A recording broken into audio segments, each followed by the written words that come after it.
السلام علیکم۔ کیا آپ بھی زیادہ سوچنے کی عادت میں پھنس چکے ہیں؟ ہر چیز کی فکر، ہر پریشانی کا سوچنا، اور پھر بھی حل نہ ملے۔ آج میں آپ کو ایک ایسی اسلامی کہانی سناؤں گا جو آپ کی سوچنے کا انداز ہمیشہ کے لیے بدل دے گی۔ زمانہ قدیم میں عرب کے گرم صحراؤں میں ایک بدو شخص خالد رہتا تھا۔ اس کے پاس بس ایک ہی قیمتی چیز تھی، اس کا وفادار اونٹ۔ یہ اونٹ اس کا سفر کا ساتھی بھی تھا اور اس کا واحد سہارا بھی۔ ایک دن خالد نے دو شہروں کے درمیان لمبا سفر شروع کیا۔ جلتا ہوا سورج سر پر تھا، دور تک ریت ہی ریت تھی اور کوئی سایہ نہیں تھا۔ سفر لمبا اور تھکا دینے والا تھا۔ رات ہوتے ہی وہ ایک نخلستان پر پہنچا۔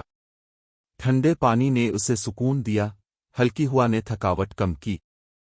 خالد نے اپنا اونٹ ایک درخت سے باندھا، پانی پیا اور آسمان کی طرف دیکھتے ہوئے کہا، یا اللہ تعالی، میری اور میرے اونٹ کی حفاظت فرما۔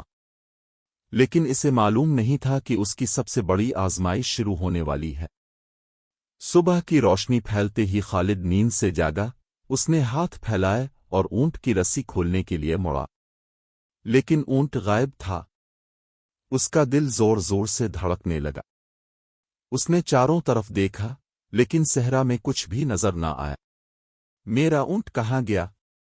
میں نے اسے یہیں باندھا تھا، خالد گھبرا کر چلایا۔ پھر اس کے ذہن میں خوفناک خیالات آنا شروع ہو گئے۔ کہیں کسی نے میرا اونٹ چوری تو نہیں کر لیا؟ اگر مجھے یہ واپس نہ ملا تو میں کیا کروں گا؟ اگر میں نے اونٹ کے بغیر سفر کرنے کی کوشش کی تو میں اس صحرا میں مر جاؤں گا۔ اس کے دماغ میں بار بار برے خیالات آ رہے تھے۔ گھبراہٹ میں وہ بھاگنے لگا، گرمی اور پیاس سے پسینے میں شرابور ہو گیا۔ جتنا وہ زیادہ سوچ رہا تھا، اتنا ہی وہ مایوس ہوتا جا رہا تھا۔ گھنٹوں کی تلاش کے بعد آخر کار وہ تھک کر ریت پر بیٹھ گیا۔ وہ بے بس ہو چکا تھا، اس کی ہمت جواب دے چکی تھی۔ تبھی اس نے اپنے ہاتھ دعا کے لیے اٹھائے اور کہا، یا اللہ تعالی، میں نے اپنی پوری کوشش کر لی، لیکن اب میں بے بس ہوں۔ اگر یہ اونٹ میرے لیے بہتر ہے تو مجھے واپس مل جائے، اور اگر نہیں تو مجھے اس سے بہتر عطا فرما۔ اسی لمحے اس کے دل میں ایک عجیب سی تسکین محسوس ہوئی۔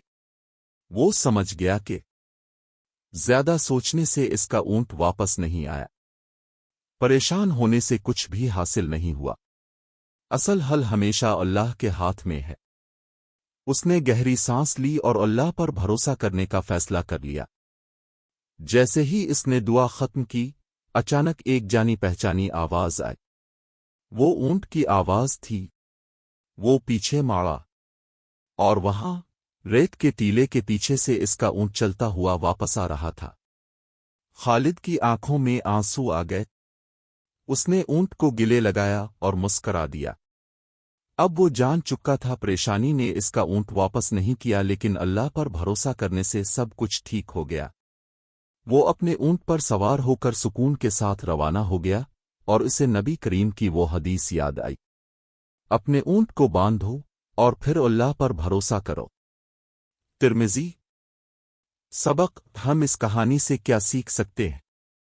ہم کتنی بار خالد کی طرح حد سے زیادہ سوچتے ہیں۔ ہم خود کو پریشانی میں ڈال لیتے ہیں، لیکن حقیقت یہ ہے کہ پریشانی کسی مسئلے کو حل نہیں کرتی۔ اللہ تعالیٰ پر بھروسہ کرو، وہ ہر چیز کا مالک ہے۔